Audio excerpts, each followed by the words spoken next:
This is a post-Christian podcast.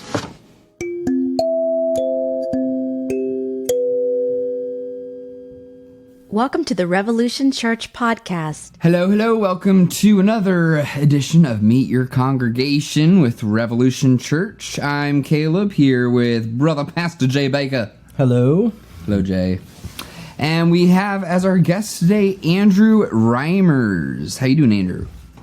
I am doing very well. Thank you for having me, guys. Excellent. Where are you, Andrew? I am in Buffalo, New York. Oh, yeah. We talked to a lot of New Yorkers here recently, haven't we? We have. That was my old stomping grounds. How is Buffalo handling the shutdown, the corona? Not great. Okay. It's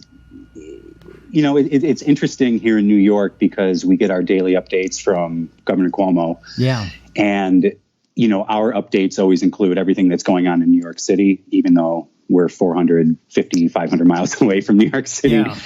Yeah. But our county in Erie County in Western New York is hit pretty hard. And there's a few regions throughout the state of New York that have reopened. We are still at only, I think it's 4 out of the 7 categories that we need to hit to begin reopening. So as of, today, we are still looking at being at home for a few more weeks, probably. Yeah, I think they're talking like in LA, it's like till July. Yeah. Mm-hmm. I think they're the longest. Yeah. Yeah. I mean, we're getting close. I mean, I've lost all my gigs pretty much through the whole summer at this point now. And, we're just taking it a day at a time. My wife is, again, we're in a great situation, and she's still getting paid even though she's at home with us, and she works a little bit here and there. But, a lot of people out there have it a lot worse from a financial standpoint and just from a loneliness standpoint totally. too. Yeah. So you're a professional musician? Yeah, I am. Cool, man. What do you play? I play guitar and I sing. I do write my own music, and I play music at church. But the weird new job that I have is I'm a Johnny Cash impersonator. Oh, yeah.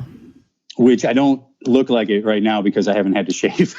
But I pretend to be Johnny Cash, and I go into I play in bars and parties and things, but I do a lot of my work in retirement homes and nursing homes and things like that. Well, we've talked on Twitter, right? Or Instagram? One or the other. It's possible. I think we follow each other. I don't know if we follow each other. I know because I've seen Johnny Cash impersonator. You have it on your bio, right? Yeah. That's hard to miss. I mean, I'm a huge Johnny Cash fan. Yeah. So it's an interesting life. Yeah, that's pretty cool. You get that low. What did you think of? This is going to be a great Meet Your Congregation. Now that I'm talking about Johnny Cash. What did you think about Joaquin Phoenix's voice? And I thought he did a really good job. They upped every song. They put it up about a half a step because he's singing a lot of those songs that low. I mean, Johnny Cash had a one-of-a-kind voice, and a lot of my impersonation involves my mannerisms and things where, there's a couple songs I have to adjust to, but I thought he was great. I mean, there was never a point in that movie that I forgot, where I was like, that's definitely Joaquin Phoenix, I thought he did a great job. Yeah, nice. Too. That's a cool job. I mean, do you study him, or have you read all his books? Or, I've been reading. I'm like, it's funny. I'm in the middle of like 4 different books about him. Yeah. But the reason it started was I played Johnny Cash in 2 different productions of $1 Million Quartet. Oh yeah. The I musical. wanted to see that really bad. Yeah. It's pretty good. And there was a local theater company here that actually reached out to me. I'd never acted or anything like that. And they knew that I play country music and country Americana-esque music. They reached out to see if I'd be interested in trying it. I tried my hardest, and it went pretty well. And the shows were really successful. And then they brought it back to an even bigger theater a couple years later. And I did it again. And when all was said and done, I realized that one thing, I do not love musical theater.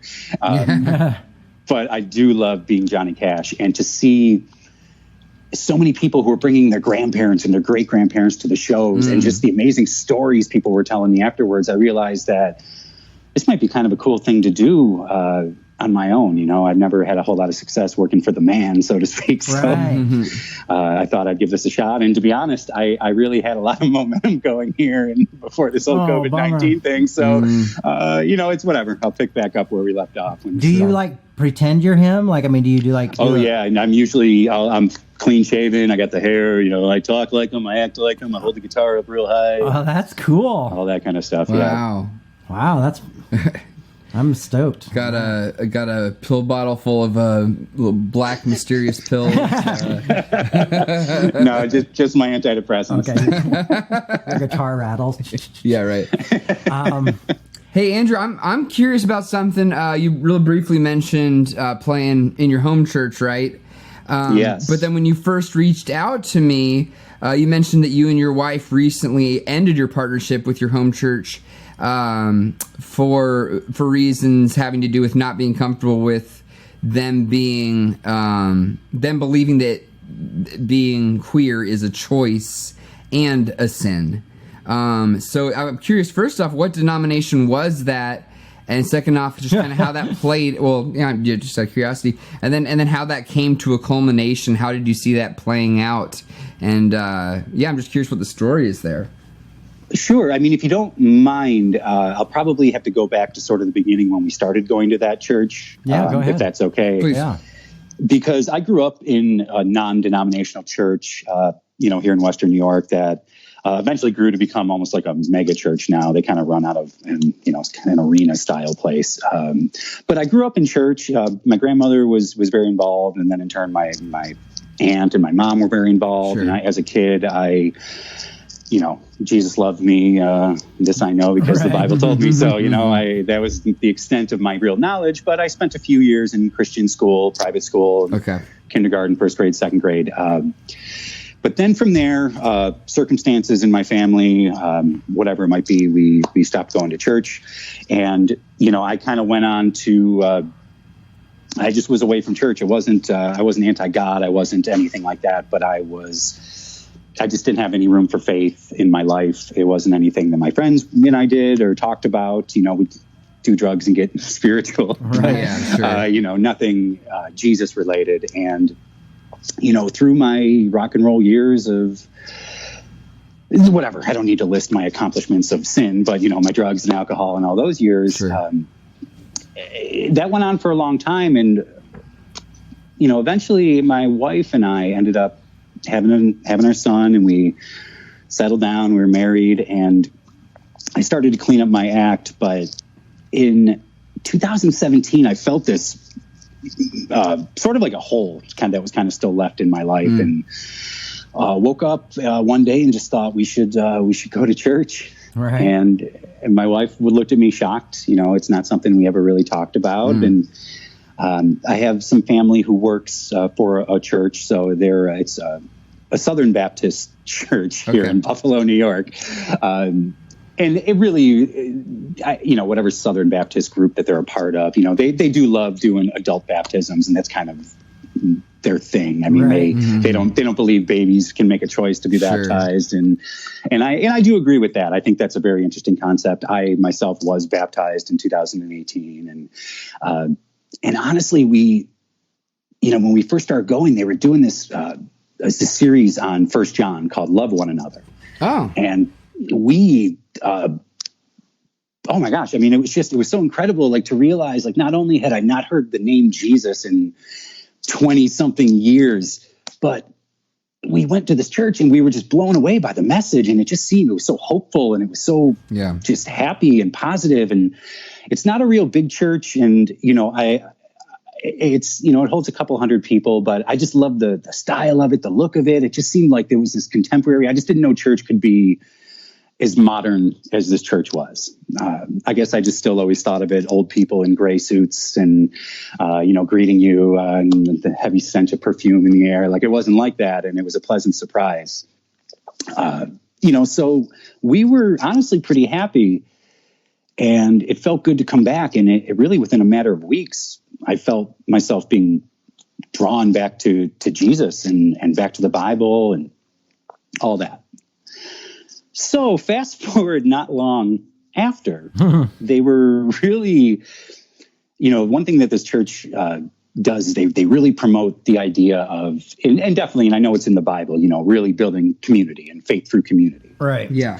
So they want you to have these smaller groups they call journey groups, and you meet on a weekly basis with 8 to 10 people.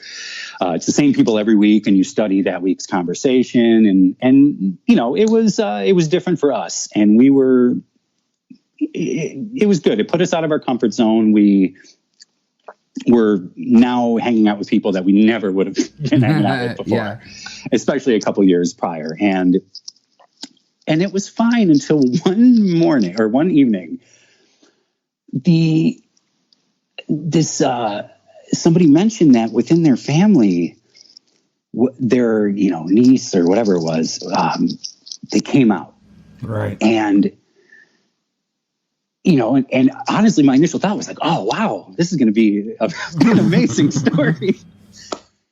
And then how quickly it turned to they're going to lose their scholarship at a pretty, prestigious Christian college. And all of a sudden everybody in the room started shaking their heads and talking about, well, what you got to do? You got to pray for the same way we pray for people who, choose to cheat on their taxes and choose to cheat on their spouses. And my wife and I were just sitting there just in stunned silence.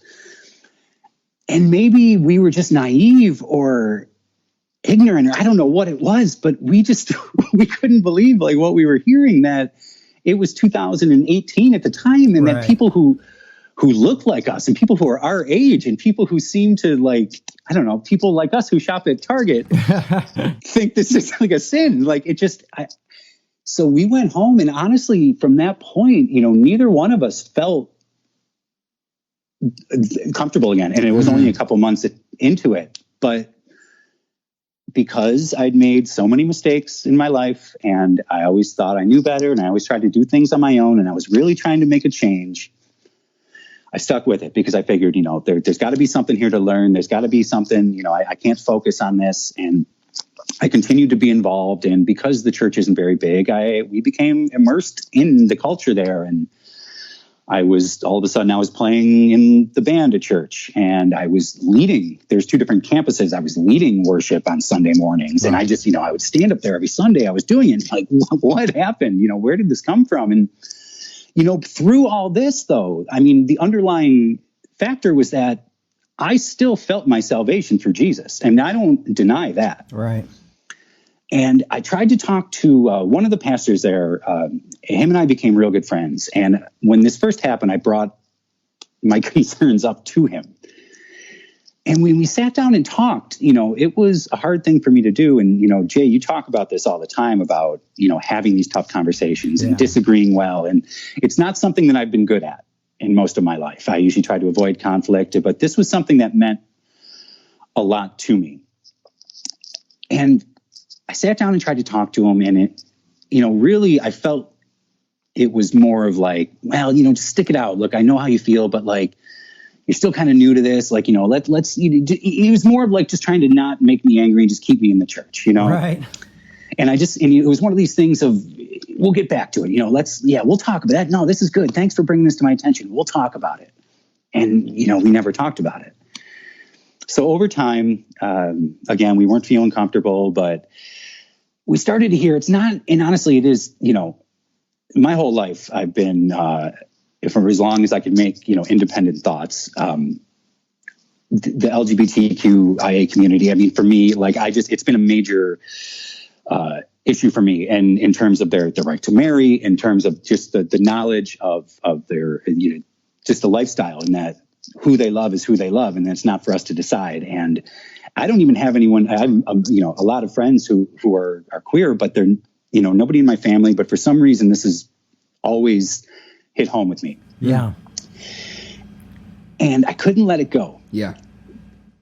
Aside from that, I started hearing all of a sudden now in these journey groups that we were in, I would start to ask questions because I started learning more about the Bible, and I started studying more, and I started following Revolution Church, and it made me think a little bit deeper. And I'm not trying to suck up or anything, but it made me, it's nice to hear.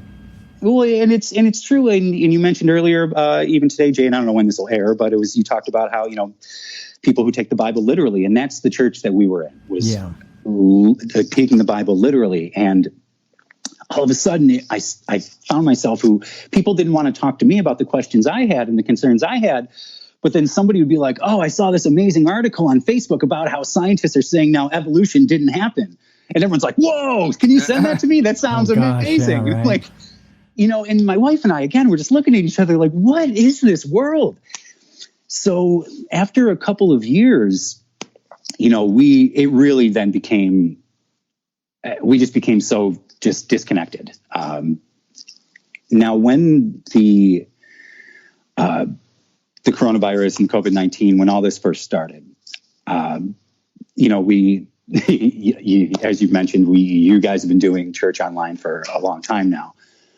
Well, our church started broadcasting live. And for the first one that was broadcasted live online, I was actually doing worship and I was up on stage. And while I was on stage playing, I was like, why am I going to watch church twice online Sunday mornings? Like now that my church, because we used to go to church and then we'd come home and I would watch Revolution. Well, I realized then and there, I was like, this is not good. So I took a couple of weeks away and I started just only watching Revolution, and I just didn't feel like I was missing a whole lot. Right. Now, fast forward, and I apologize. This is kind of a long story. No. Yes, it's great. People to get to know each other. Well, good, because it's about to get crazy. Oh, okay. Good. So, not great, but anyway. So my whole life, I've been, of course, I had issues with addiction and things, and I've had problems with depression and mental health my whole life, but I've never done anything about it. I don't know if it's pride or ego or both or whatever it is, maybe fear. Right. But through Christ and through coming back to faith, and after my baptism, I felt very strongly called to get sober. I used to justify it because I used to be so much worse, but I was still drinking a lot, and I knew I needed to get sober, so I did that. And I did it through an organization called Celebrate Recovery. That I don't know if it's national or not. Yeah, I've heard of it. But it's Christ-centered, and it's kind of like AA, but a little different. It's nice. I enjoy it. And but the biggest thing for me was that I started to notice about 6 months in, but after I hit the 1 year point, and then a couple months ago, my mind started getting real bad. And all of my mental health struggles that I had, like when I was a teenager, they've been pushed down and compressed and numbed by alcohol. Yeah, and you self-medicate. Exactly. Well, I started to get pretty bad. I couldn't trust my thoughts. I couldn't focus on anything. I was angry. I wasn't being very nice. My son is 5. He's great. I mean, he's a pain in the butt too, but he's great. But I wasn't being very kind to him. I wasn't treating my wife with the respect she deserves for everything she does for our family and lets me be a Johnny Cash impersonator. Right. Like, come on. Yeah, no kidding. She's incredible. And I had sort of a system though, and I had gotten by 37 years, but when all of a sudden we were all forced in the house together, it only took about 3 weeks. And I had, on Easter Sunday, I had a nervous breakdown. Oh, man. The sad and kind of ironic part about it was that it was sort of broadcasted live on Facebook, because I was doing a live Facebook concert of like worship songs and things to try to bring hope to the world. Oh, wow. Yeah. And that's really when it all started falling apart. So it was it's funny to look back on now, but a lot of people, as soon as that was done, like reached out. They're like, what is going on with you, dude? Yeah. So I ended up, because it's so hard to get any help right now, I had to check myself into the hospital. Yep.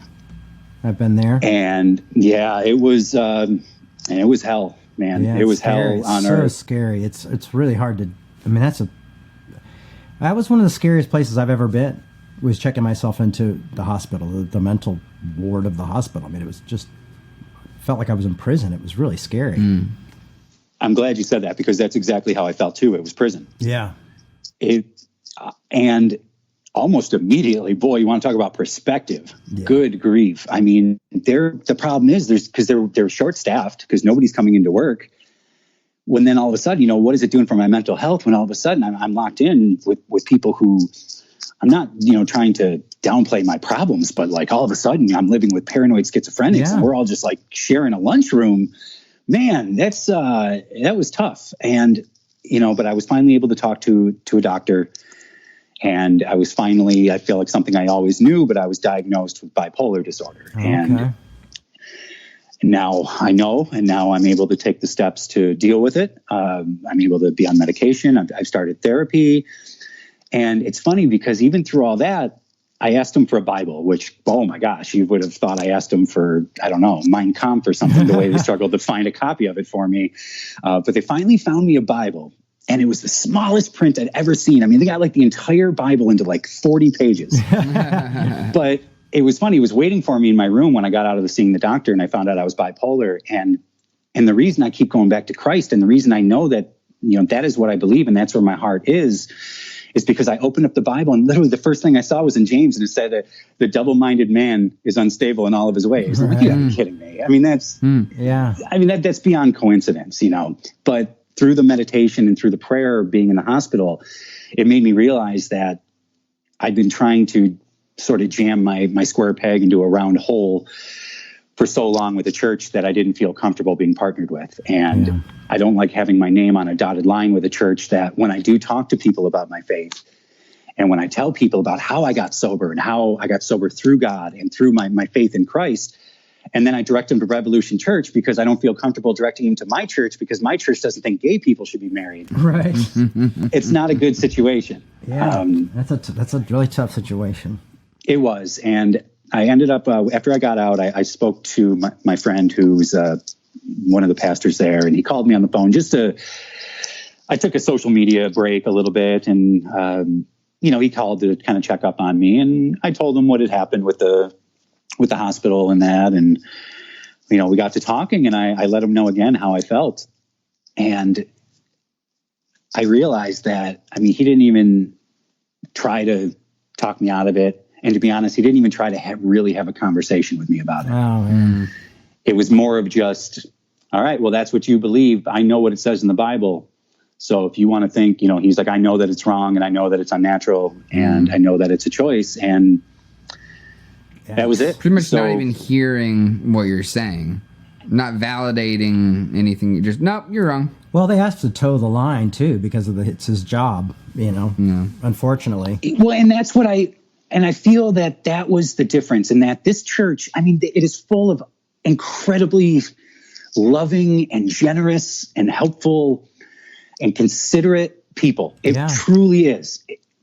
It's just these outdated ideas and principles that, when I try to talk to my pastor and say that, listen, when I talk about how gender is a spectrum, and there's people who don't identify in a binary gender system. Yeah. And then I talk about how love and marriage doesn't have to be between a man and a woman. It can be between two human beings. Like, instead of saying, well, no, here's what it says in the Bible.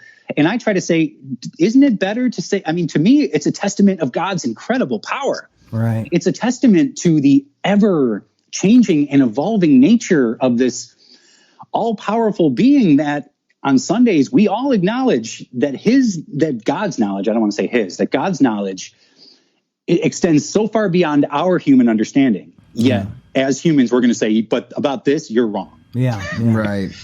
And maybe it's hypocritical because I'm telling them they're wrong. But I just know that I would rather have a couple people at my old church think that I'm a shitty Christian than have an entire community of people think I'm a shitty person. Right. Yeah. No, it's heterosexism is what I call it, because it's a type of prejudice, but it's like it is so indoctrinated into the church, and they're afraid to ask questions. And ironically, like for me, when I became an affirming Christian, I was still kind of a literalist. Mm-hmm. And so I went into Greek and Hebrew, and then I studied the history, especially of Rome, because that Romans 1 was always like the big clobber verse. Yeah. But you also have to read Romans 2. But you also have to realize what kind of gods they were worshiping. You also have to realize the audience, who Paul was talking to, the priests, and what their practice of sacrifice and to the sexual god was. That there were people who could receive, but not they could give but not take, basically. They could be the giver but not the taker. I mean, and you go through all this stuff, and so I've sometimes even, I would argue with I like arguing with literalists about it, because I'm like, actually, if you're a literalist, you literally should be open to LGBTQ people, because they're not in the Bible, and trying to give them the idea that, some of these sexual identities and stuff didn't even exist until you had people like Freud come along and say, okay, here's sexuality. Because they just think it's the act, you know what I mean? And they're not willing to move out of their comfort zone, because it takes time. And I said this today when I was talking at service is, we have to do the hard work. But the scary thing is when you do the hard work, you might find out what you don't want to find out. Like for me, it was the opposite when I studied it. I found out what I was hoping would be there. And some people would say, well, you projected it on there, and that's fine. I'll be glad to argue that well, too. But I feel a lot of those folks are afraid to look deeper into it, Yeah, it's really tough. I mean, I feel like there are, some people who are called to stay in and change things from the inside, but I think that's a very few. Because honestly, I couldn't go to a church that didn't welcome LGBTQ. I mean, you wouldn't want to go to a church that says, "Oh, well, we don't let interracial couples come to our church," because I think that's a sin, right? And there was a time where that was a huge part of the church, totally. And that was a big deal. And in our country, it was illegal to get have interracial marriage, and so you have to start, Anyway, I could go on forever, but. Yeah, well, and that's one of the things I tried to explain was that idea of like, they were so welcoming with me, and they immediately, as soon as I came in, they're like, what's going on? I told them everything, and they helped me. I was baptized, and they brought me on and made me a part of the worship team, and they brought me in to share my testimony at the men's groups and at CR, and it was all of this. And the reason I was able to do that, is because, but they would get mad when I would say this. I am a tall, straight, white guy with all my hair, and I'm not overweight. And do you realize all those advantages that it gives me in this life? Like, I don't make any bones about that. But I see the way that they, look at other people, and I hear the way that they gossip. I hear, and things like that. And look, we're all human and we're all flawed. Yeah. But I guess the hard thing for me is that, you're a Southern Baptist church, and the Southern Baptist church has come a long way, because it's at its very foundation, it was so that Black people couldn't be a part of it. Yeah. So it's just, I don't know. I try to, like you said, Jay, there's people who maybe they're wired to be on the inside to make those changes from the inside. I have so much on my plate right now, personally, that I just realized when I was in the hospital, I can't be the one to try to enlighten everybody in this church, know? But leaving and letting them know why you left is important too, because a lot of people just leave silently and just like, oh, I'm just done, And saying, I love you, I still love you just as much as always, but this is what effect this experience is having on me, this relationship is having on me. And so, for personal self-care reasons, I can't keep exposing myself to that. And it's become like a dark secret to a lot of churches. Like, a lot of these really hip, cool churches, like there was one in New York. I can't remember the name of it, but, they're super hip, super cool. You look at Revolution, look at them, they'd actually be cooler than us. And even woker than us? But they hide the fact that that they're not affirming, and that they're heterosexist. They don't want anybody to know. And so until you decide you want to be on the worship team, or you want to be a, deacon or whatever, then they have to be like, oh, well, we don't really, And I, honestly, it's easier for me to accept churches that say it outright, because, that's their right as a church if they want to do that. But I'd rather you say it outright than hide it from me. That level of deception. It gets really uncomfortable. And maybe it might not be the best, analogy, but when I was talking to my friend about it too, it's just sort of that, at least the people that are out protesting at the Pride Parade are just putting in your face like, this is how we feel. You know, I don't agree with them, but at least they're not, again, like you said, they're not hiding it. Right. And, it's one thing to say, well, we welcome everybody. And I know that's a big catchphrase for a lot of churches. Come as you are, Well, come as you are. But if you want to get married, you have to do it somewhere else. It's not inclusive. And if you do get married, you can't become a member of the church. Mm-hmm. Yeah, it's, gosh, man, I'm sorry that happened, but It's tough, but I think it's also for people to see the complexity of a place like you found home. Mm-hmm. You found comfort in that. Family. Someone who finds comfort in Revolution, hearing what we do, also found home in a Southern Baptist church. So there's this huge complexity there, and but the one thing that kept you away was the lack of inclusion. But I think it should remind us too is these people aren't evil people. They're not horrible people. Yes. They're kind people, but they are victims of misinformation. Exactly. They are victims of tradition, and they're scared to think outside the box. And I mean, for your pastor, I don't know who he was, but whoever he was, of him to come up and say, hey, I believe it's okay to be LGBTQ, he'd probably lose the church. He'd definitely have to change the church's denomination. They'd lose financial support. I mean, I'm not saying any of those are excuses to do anything, but I understand why these folks fear looking deeper into these things or questioning it, especially when you're, right. I mean, that's the problem getting locked into a denomination is there's not a whole lot of room for evolution. I mean, I was a friend of mine who's in a denomination and has been in it for 20, 30 years. And, we talk every now and then, but rarely, but I see him online all the time and I'm like, he's not evolved at all. And I don't think that happens in denominations. I think it happens, but it was just really hard for me to be like, how has his faith just stayed exactly the same for like 20 or 30 years? Mm. And I have to believe that there's just certain things that he thinks and lets them pass or ignores or denies, because I know I've sent him a ton of books on being affirming and why I believe it's okay and what I think about it. I know I've sent him from like online, like I've sent books to his house. I don't know if he read them, but it's I don't know. It can be scary for people. I don't think people realize that. They're like, I had some guy the other day who was like, oh, poor Jaybakker stood up for human rights and lost everything. Oh, that's really sad. And then he had a laughing face. Like, of course you should have stood up for human rights. But people don't realize when you're programmed in church to think a certain way and believe a certain thing, and you're like, well, I don't know, why would God say, well, hell's a concept I have an issue with. And I'm like, well, I had to look into it and research that too, because it's just, I've always been told this is what's right. And this book tells me what's right, and it's so hard to let that go. And so I think there's a lot of great people who have fallen victim to misinformation and have a lot of fears. It's just like someone saying, I'm afraid to doubt or I'm afraid to do this. Unfortunately, it affects other people. But I think, and the reason I'm going down this road is just because I think people need to know, like, these people are people that we can hopefully change and communicate with and be purveyors of correct information, in time. And knowing, hey, these are loving, great people. They're really worth helping, and having hard conversations with, sometimes they won't. Like I had a pastor friend of mine who was on my board of directors. And when I said I was being affirming, he was like, told me what he thought the little Greek meant about LGBT stuff. And it was something I can't even say on here because it was so. The little Greek meant? In Greek.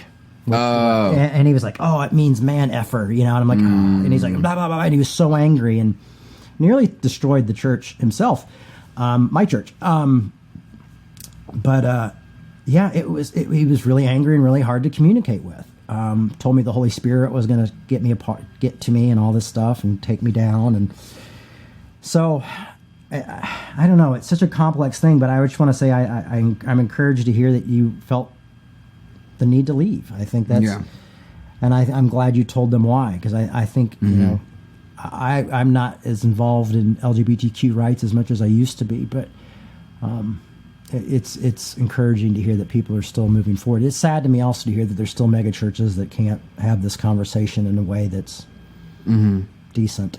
Totally, yeah, absolutely. So I guess we've been doing this for a long time, and we usually ask. This has been great. This has been great. This has been really great. Really glad we had to connect. Really appreciate your being transparent, especially about going to the hospital. I mean, it's easy for me to be transparent about that stuff because it's all I've got, and transparency is kind of what I use to do stuff. But but I don't, and then people tell me I'm brave, and I'm like, oh, thank you, I really appreciate it, whatever, you know. But then when I hear someone like you say, like, yeah, I went to and it was scary, and it was like prison, I'm like, oh man, that is brave. So thank you for sharing that with us, because I think there's a lot of people that go through that hell. And I appreciate you guys doing this because, you know, at the risk of making it in a selfish way, a lot of these things that I've talked to you guys about are things that I haven't been able to bring up to a lot of my friends and a lot of people at my, you know, former home church. Right. And I know that this is a platform now that nobody is doing anything, that they'll be able to hear my side of the story without immediately trying to quiet me down or shut me up, because I do want them to know how much I love all of them. And if that church, I mean, unfortunately, the problem with being a smaller church is that if there was a way that we could step back and end our partnership but still attend without having to talk to anybody anymore, it'd be great. But we can't do that. We'll see when things open back up. I don't know. If it's not until September, October, maybe we can still go there on Sunday mornings. Who knows? You know, but I know that hopefully this is something that maybe some people there in leadership will be willing to listen to and just think twice about where they are in their faith. So. Yeah, totally. Well, this is the part. We'll do this part, and then I'm going to tell them a quick story. Sure. But this is the part where we do. We ask if there's anything you, as a congregation member, if there's anything we're doing that we could change, do more of, or do less of. Help us help you. No. Or something completely different. Yeah. One thing you guys got today was the damn R has been backwards, and today it was forward. Oh, yeah. How did we do that? I did that. I changed it. Oh, you put the R backwards. Yeah. So if you flip it around, the old one's on the back side. Oh, that's hilarious.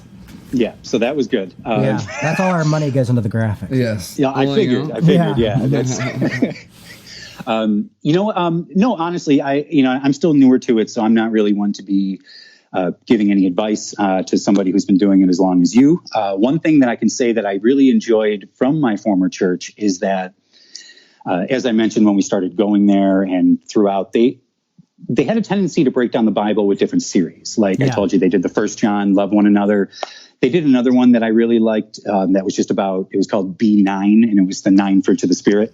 Cool. And I know there's a lot of planning and organization that goes into that, which is not the punk rock anarchist way.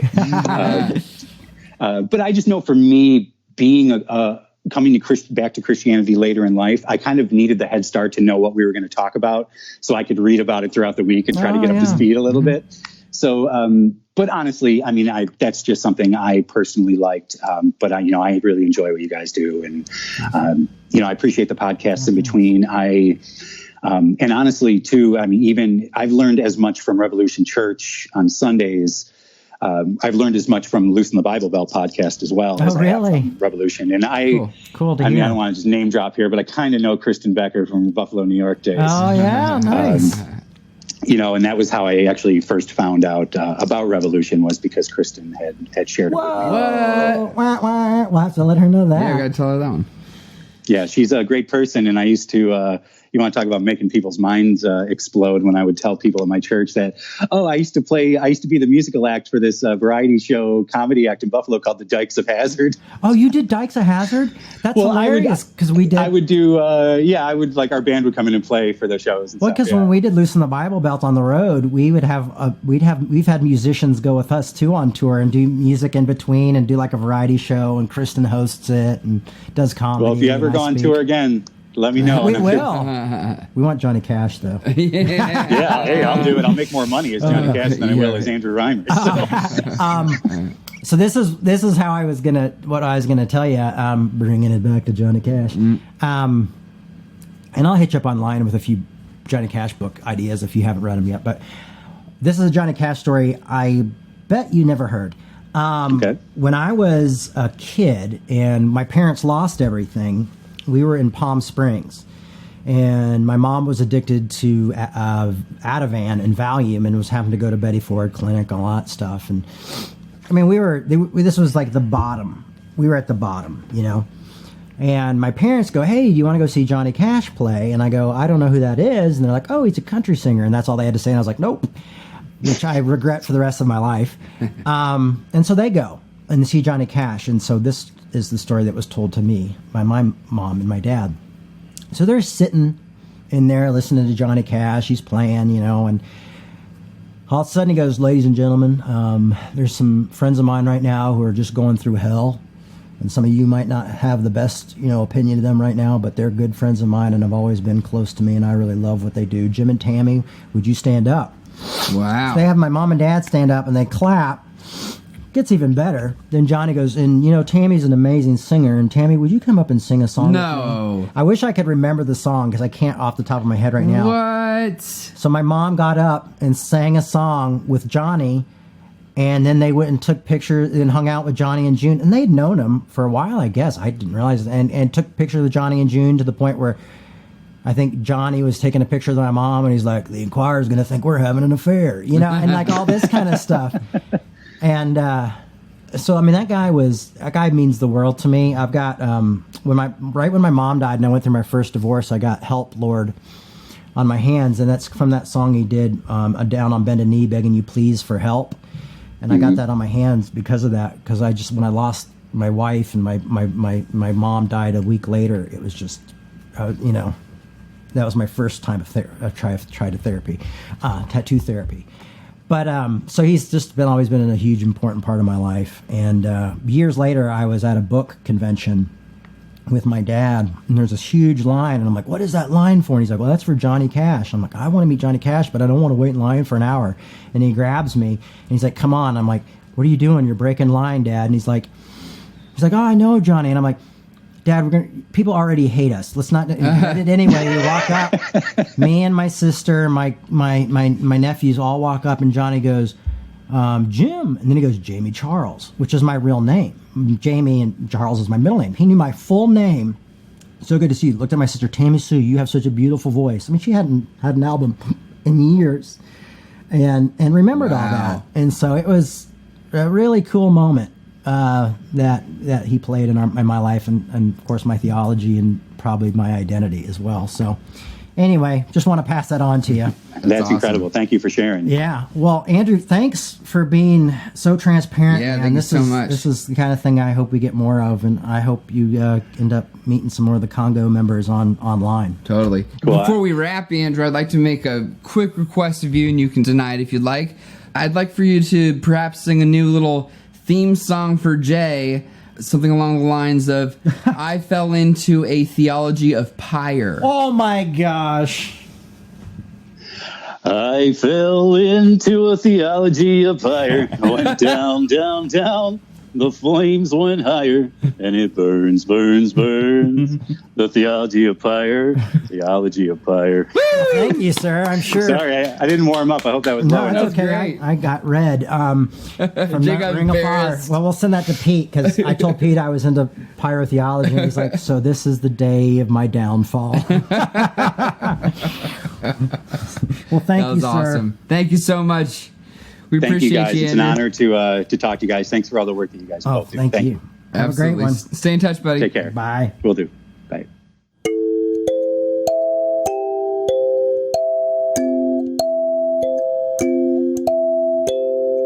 We'd like to remind you that our ministry is supported 100% by listeners like you.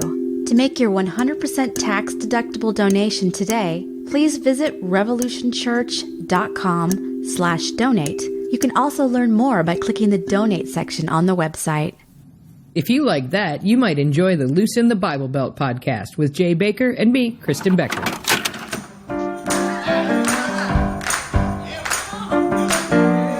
I'm all about, oh my God, I'm scared. No, guns don't be scared. and God and, religion. I am all for those things. But I'm also for people that aren't for those things. So I'm shaking. I'm so sorry. I'm so shaky. No, I think it's a good point, though, to make, is how much we have alienated the conservatives and scapegoated them to the point that we have, I would say, a normal American probably who's a conservative on right now, and they're scared. They get nervous because they're like, "Oh, these guys are kind of liberal. I'm scared of them." And if I was on if I've done Fox News before, and I've been like, "Oh, I'm kind of scared to go on there." But I mean, it's like it's a two-party country that we live in. Should we really be scared of each other? No. Yeah. No, we shouldn't. But we are. But we've given each other reasons to be scared. And we have. That was a post-Christian podcast.